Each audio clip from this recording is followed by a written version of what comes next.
canal vía YouTube. Dios les bendiga, bendiciones, espero que esta palabra te edifique. Hoy quiero leer una historia que está en segundo libro de Samuel. Ahí en ese libro hay un pasaje de David, cuando le pregunta a Dios: Señor, ¿por qué no puedo prosperar? ¿Por qué no puedo ser bendecido, Señor? ¿Por qué no puedo avanzar? ¿Por qué no puedo crecer? ¿Qué es lo que está pasando? Y en el capítulo 21, desde el versículo 1, empieza esta historia, y voy a tratar de ser breve. Dice este pasaje: ¿hubo qué? Hombre. Hubo hambre. Hubo hombre, dice Becky. Sí, también hace falta que haya nombres, ¿verdad? De Dios. Ay, señora, sí dije hombre, hubo hombre. Dice, deja buscarlo yo aquí, porque también vaya a repetir que esto. Dice 21:1, dice: hubo hambre en los días ¿de quién? David. De David, por 3 años, hermano, consecutivos. Y David consultó a Jehová, y Jehová le dijo: ¿sabes por qué es esta situación de escasez, de pobreza, de hambre? Es por causa de Saúl y por aquella casa de sangre, por cuanto mató a los gabaonitas. Entonces el rey llamó a los gabaonitas y les habló. Los gabaonitas no eran de los hijos de Israel, sino del resto de los amorreos, a los cuales los hijos de Israel habían hecho juramento de que no los iban a matar. Pero Saúl había procurado matarles. ¿Por qué?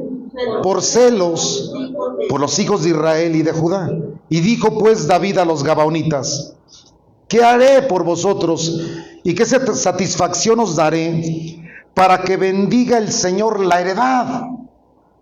¿Qué voy a hacer para que se solucione esto, no?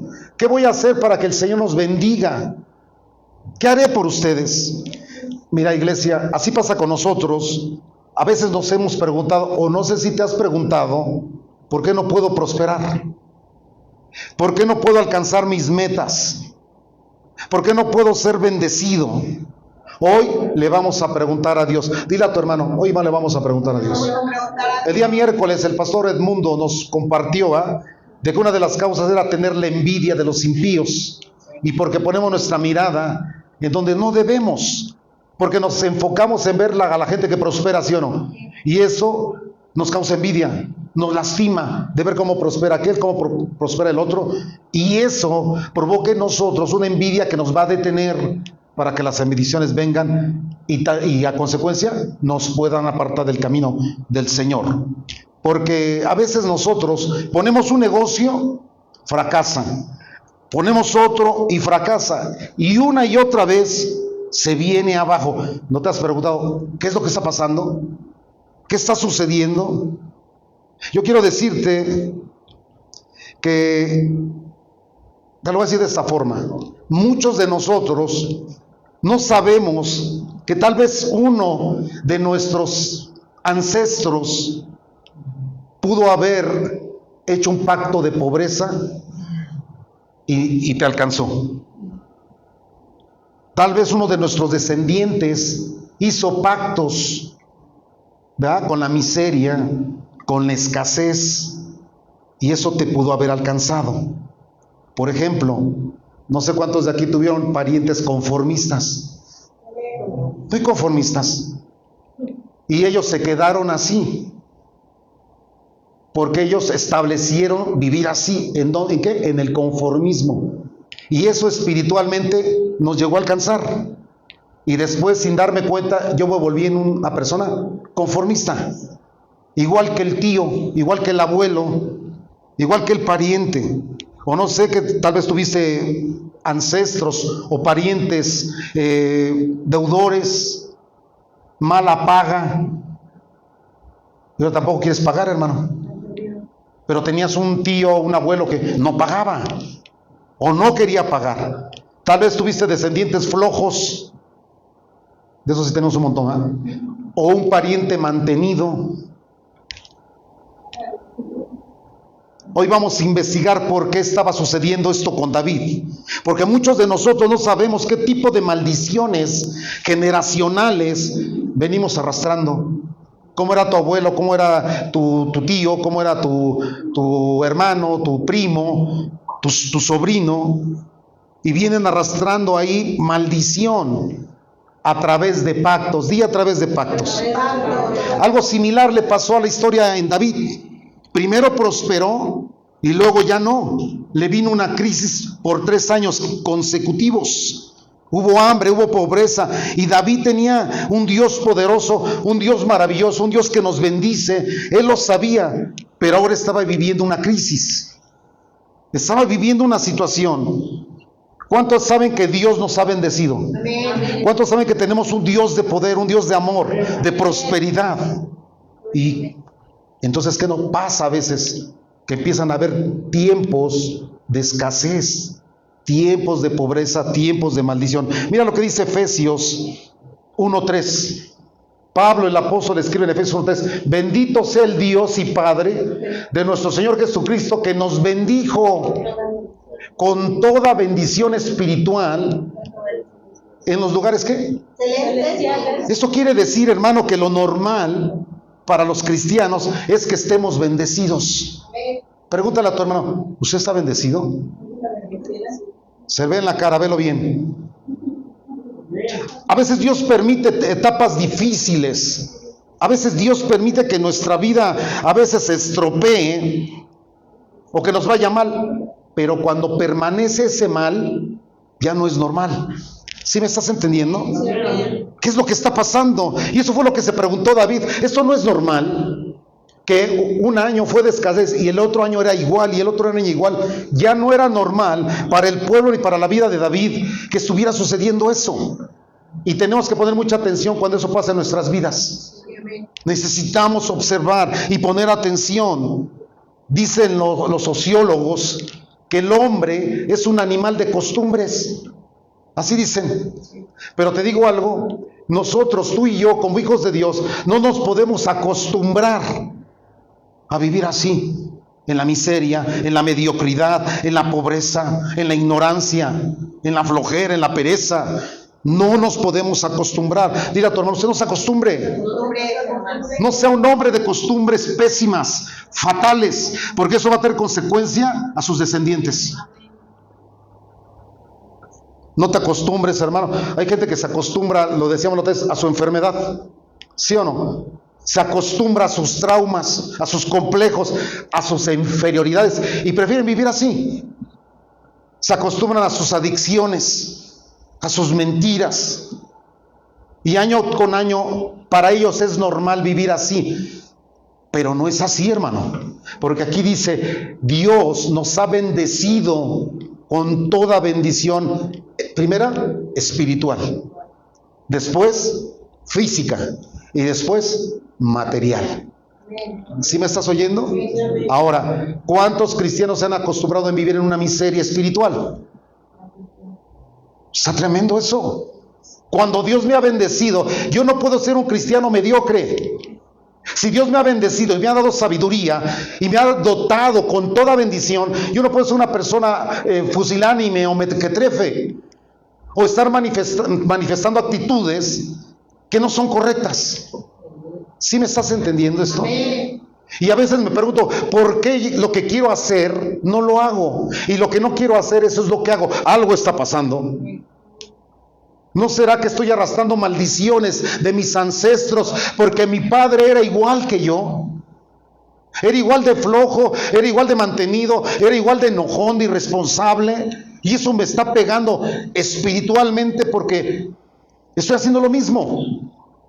Y David se preguntaba eso: ¿qué es lo que está pasando? ¿Qué es lo que está sucediendo? Y el Señor le contesta a David en el capítulo 21, versículo, aleluya, 21. No, la que estábamos leyendo, hija. En segunda de Samuel. Bueno, está bien.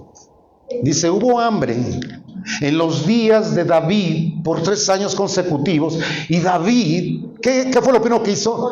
¿Se suicidó? ¿Se deprimió? ¿Se echó a correr? ¿Fue al brujo, a la bruja, al esotérico? ¿Fue al materialismo, al humanismo, a la filosofía? No, ¿qué hizo? Consultó a Dios y Dios le respondió, hermano. ¿En dónde está la respuesta? En el Señor. Y le dijo, mira, es por causa de Saúl y por aquella casa sangrienta. O sea, mira, David, no es tu culpa, no es tu responsabilidad, es con Saúl. Él dio muerte a los gabaonitas. Hermano, hay cosas que nosotros creemos que a nuestros ojos son buenas, pero a los ojos de Dios no. Saúl pensó que al matar estaba haciendo algo bueno, y no es cierto. Hay cosas que nuestros parientes de buen corazón hicieron, pero a los ojos de Dios no eran correctas. ¿Sí me estás oyendo? Nos enseñaron a adorar, a postrarnos a dioses equivocados. Ellos creían que estaban haciendo lo bueno, pero a los ojos de Dios no, era malo. Y Saúl había violado un pacto, violado un pacto. Y había hecho con otros, había dado muerte a otras personas, asesinándolos. Y mira lo que dice Isaías. Voy a salirme tantito, Isaías 28:15.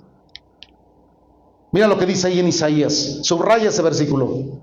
Dice, por cuanto habéis dicho, pacto hemos hecho ¿con quién? Con la muerte. Hoy hacen pacto con la muerte, ¿va? Son pactos. Hoy hemos hecho pacto con la muerte e hicimos un convenio con el sepulcro, con el Seol. Cuando pase el turbión del azote, no llegará a nosotros porque hemos puesto nuestro refugio ¿en dónde? La mentira. En la mentira y en la falsedad nos escondemos. Mira, hermano, ¿qué te quiero decir con esto? ¿Cuántos pactos habrán hecho nuestros ancestros? ¿Cómo habrán hecho pacto, hermano? Parientes mentirosos, ¿sí o no? Hijos mentirosos, nietos mentirosos, parientes falsos, hijos falsos, nietos falsos, parientes que hicieron pacto con la muerte. ¿Qué es muerte? Separación. Parientes que se separaron de sus esposas, trayendo el divorcio, y ahora todos se empiezan a divorciar y se empiezan a separar. Familias divididas porque hubo una rivalidad entre hermanos y eso lo heredaron de generación en generación. Y a veces nos preguntamos, ¿qué es lo que está pasando? Hoy hay que romper pactos. Dile a tu hermano, hoy vamos a romper pactos. Y maldiciones generacionales. Yo tuve parientes alcohólicos, iglesia. Yo tuve abuelos borrachos, tuve abuelos golpeadores, mentirosos, tíos ladrones.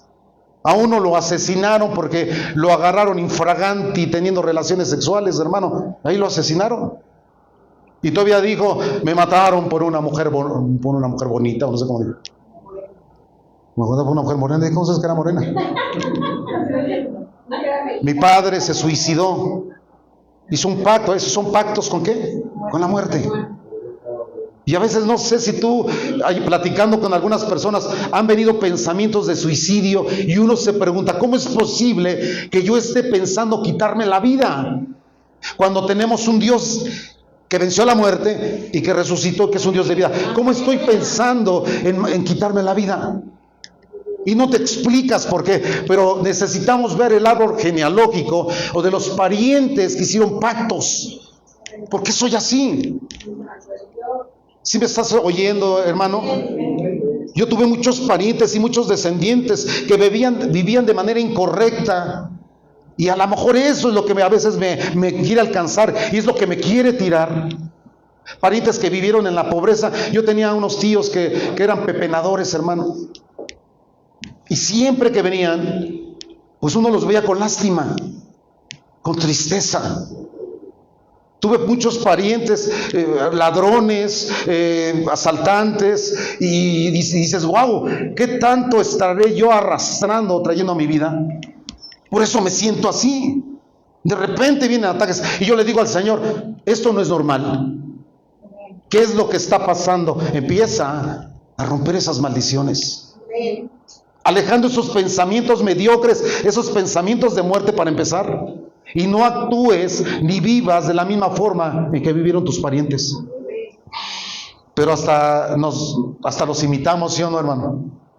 Llega el tío acá y camina, y tú lo ves, ¿qué pasó, tío? ¿Qué pasó, sobrino? ¿Qué pasó, tío? Y lo quieres imitar.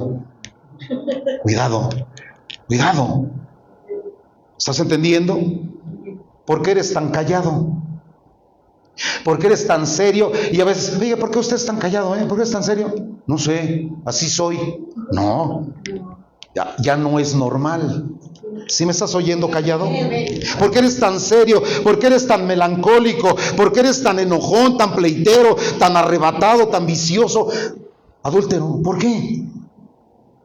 Y tú dices, no sé. ¿Qué tipo de pacto habrán hecho nuestros padres? Por eso nuestra vida es vana, es vacía, es hueca, nos lastima. ¿Por qué? ¿No te has preguntado tú qué es lo que está pasando? Ahora te digo algo, hermano. Ya de grandes, de jóvenes, ¿con quién nos enyugamos? ¿Con quién nos juntamos? Y si cuando uno hace un yugo con un mal amigo, pues eso te va a transmitir. Y al rato hasta tienes las mismas greñas que el amigo, ¿sí o no? Y si el amigo baila así, pues tú también estás bailando porque estás absorbiendo físicamente sus costumbres, pero espiritualmente también. Y empiezas a decir, bueno, ¿qué es lo que me está pasando? ¿Qué es lo que me está sucediendo? O matrimonios, hermano, que se enyugan y vienen de una vida terrible, que vienen arrastrando cosas y luego se enyugan y después dicen, ¿qué me está pasando a mí? Si yo no era así, yo no hablaba así. Se transmite, ¿verdad que se transmite? ¿O no sabéis que el que se junta, el que se une con una ramera, un solo cuerpo es con ella? Así dice Pablo, ¿sí o no? ¿O no sabéis que vosotros son templo del Espíritu Santo y que el Espíritu de Dios mora en nosotros? ¿Qué no lo saben? ¿Por qué lo dice Pablo? Porque en Corinto, en la iglesia de Corintios, la gente se estaba relacionando, se estaba enyugando, se estaba mezclando con personas equivocadas y estaban actuando igual que ellas. ¿Sí me estás oyendo? ¿No has visto que hay matrimonios? Acabo de ver un matrimonio ahí en el video que entró a un kinder y la mamá se le tiró a golpes a la maestra. ¿Sí lo vieron? Y el esposo sacó la pistola y ahora ínquesele a mi hijo. Y el hijo riéndose. ¿Qué tremendo es eso? La mamá agresiva. No sé si los dos se conocieron en el reclusorio, en la pandilla, no lo sé. O a lo mejor la mujer era tranquila, pero al ver al esposo le transmitió la agresividad, le transmitió la violencia y se hizo igual que él. Y ahí andaban los dos echando brava, hermano. Y el hijo, ese va para allá que vuela para ladrón o asesino, no sé qué. Eso está tremendo, ¿sí o no? ¿O no has visto los pleitos donde se pelea la esposa y el esposo, dale mi amor, nadie se meta, nadie, dale? Está tremendo. Por eso a veces yo les digo a las personas, cuando tú leas a la primera, o le aplaudes o lo cubres, vas a ser igual que él. Y al rato vas a decir, ¿qué me pasa, Si yo no era así. Ahora hay hambre, ahora hay escasez, ahora hay esto y aquello. Pregúntatelo hoy y rompe tus pactos equivocados. ¿Puedes darle un aplauso al Señor? Segundo de Samuel 21:2 dice ahí, entonces el rey llamó a los gabaonitas y les habló a los gabaonitas. Los gabaonitas no eran cristianos, no eran del pueblo de Dios, sino del resto del mundo, o sea, de los amorreos, a los cuales los hijos de Israel habían hecho juramento, pero Saúl había procurado matarlos. ¿Por qué? Saúl quería matarlos no por odio, sino por celos. ¿No te has preguntado por qué soy tan celoso? Y hasta la cantas, ¿no? Es que soy celoso. ¿Por qué soy así? ¿Por qué soy tan inseguro? ¿Por qué temo a que me dejen, a que me engañen? ¿Por qué si yo no quiero ser así? Algo está pasando. Tal vez tuviste parientes que fueron celosos, hermano, que su celo los llevó hasta asesinar. Y a ti te está alcanzando la inseguridad, el complejo, el trauma. Por eso eres tan inseguro. Él creía que estaba haciendo el bien, pero detrás de todo esto había un pacto que había hecho Dios con el pueblo, pero Saúl lo rompió por sus celos. Y vino la consecuencia sobre David. Ahora escucha esto, iglesia. Si tú has hecho un pacto con Dios, probablemente, escúchame bien, si no lo rompes, quizás tú no veas el resultado.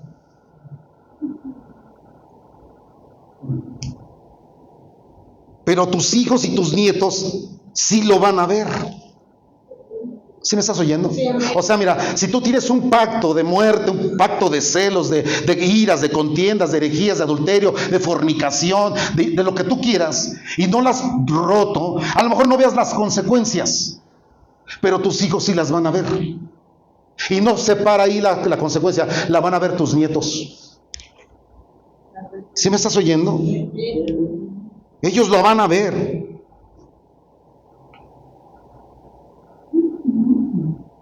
Tú puedes afectar, hay que restituirlos.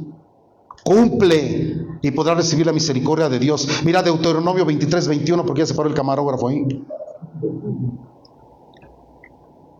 Quinto libro de la Biblia dice: cuando haces pacto o voto a Dios, a tu Dios, ¿qué dice ahí? No tardes en pagarlo. No te tardes, hermano. ¿Sabes por qué? El ser humano es el hombre del mañana. Mañana, ¿no? Yo a veces le digo a la esposa, de una vez, no, mañana, con más calma, mañana. Y nos tardamos. Les digo, hablen, platiquen, pónganse de acuerdo, y les apercibo una semana, un año, meses, ya hagan esto, hagan. Mañana, ¿no? Por eso el Señor dice aquí, no te tardes. ¿Para qué? ¿Cuántos buenos pagadores hay aquí, hermano? A mí me han dicho, oiga, pastor, le iba a pedir al hermano, le dije, a mí ni me metas, hermano, yo no soy repartidor, pero lo que sí te puedo decir, no quiero problemas. Y si lo van a hacer, no tardes en qué. Y mira lo que dice aquí, cuando uno hace voto, pacto con Dios, dice, no tardes en pagarlo, porque ciertamente, que te quede bien claro, que lo demandará Jehová de ti. ¿Y qué más? Sería pecado en mí. Y va a ser pecado en ti. Por eso no hay que hablar a la ligera, hermano. Aquí sabes cómo pedimos perdón. Perdóname, no, ya, pues, arriba corazones. Adelante, adelante, adelante. Y no es así, hermano. Explicaba lo del perdón, ayer fue el camarógrafo. Explicaba lo del perdón. Te cuenta que va Mauricio y vas a mi casa, hijo, y traes tu moto. Te vas a comprar tu moto, vas a... Y de repente la saca del patio y se lleva mi zaguán. Y le hace así, dice, ay, pastor, perdóneme, ¿no? Sí, hijo, pues te perdono. Y se jala con la moto. ¿Es correcto? ¿Verdad que tiene que qué? Ese perdón tiene que ir acompañado de qué? De reparación. Eso se llama remisión. Tendría que pagar un precio para restaurar mi zaguán. El perdón tiene que ser eso. Una remisión absoluta del daño que se provocó, una reparación profunda y absoluta en las personas, hermano. Y cuando tú lo haces y aún se queda enojado porque su zaguán no quedó igual, ese es su problema. Como decían, pues tú ya quieres uno nuevo. No, ya te lo reparé y te lo dejé exactamente igual. Eso es perdón. ¿Sí me estás oyendo? Aquí no entra eso del mundo, hermano. Ya, perdóname, oye, ya, pues, ¿qué te hice? ¿No aguantas nada? No, hermano. Dile a tu hermano, aquí no es así. Ya voy a terminar. Cumple tus promesas, versículo 22. Mas cuando te abstengas, ¿de qué? No en este pecado. Amén. Por eso no hay que prometer. No, hermano, no te puedo prometer nada. Simplemente, bueno, ya. Eclesiastés 5:4, ya es el último. Salomón dice, cuando a Dios haces promesa, no te tardes en cumplirla, porque Él no se complace de los insensatos. De lo que prometes. Dile a tu hermano, ¿está oyendo, hermano? Versículo 5. Mejor es que no prometas, y no es que prometas y no cumplas. Versículo 6 dice, no dejes que tu boca te haga pecar. Ni digas delante del ángel. ¿Sabes quién es el ángel? El pastor. La palabra ángel significa mensajero. Y no prometas ni siquiera delante del mensajero de Dios. Ni digas delante, mira, ahora sí fue por ignorancia. Mira, yo te prometo, te lo juro. Ya no hagas eso, hermano. Porque harás que Dios se enoje. Y ¿cómo éramos antes? No, te lo juro por Dios. Que Dios me castigue si no, mira. Y no cumplías, hermano. Qué tremendo está eso. Pero bueno. Y que destruya. ¿Qué va a hacer el Señor? ¿Aprendimos, hermano? Hay que romper pactos. Y hay que investigar bien porque venimos arrastrando cosas. No hay que aceptar cosas que no son buenas. Rompamos pactos. Hoy aprendimos, número 1, nunca hagas nada sin consultar a Dios. Número 2, recupera tu bendición, no la pierdas. ¿Cómo? Cumpliendo tus pactos. Y número 3, Dios no hace distinción de personas. Este era David, y aun siendo David, le vinieron consecuencias. ¿Qué se podrá esperar de nosotros? Inclina un momento tu cabeza.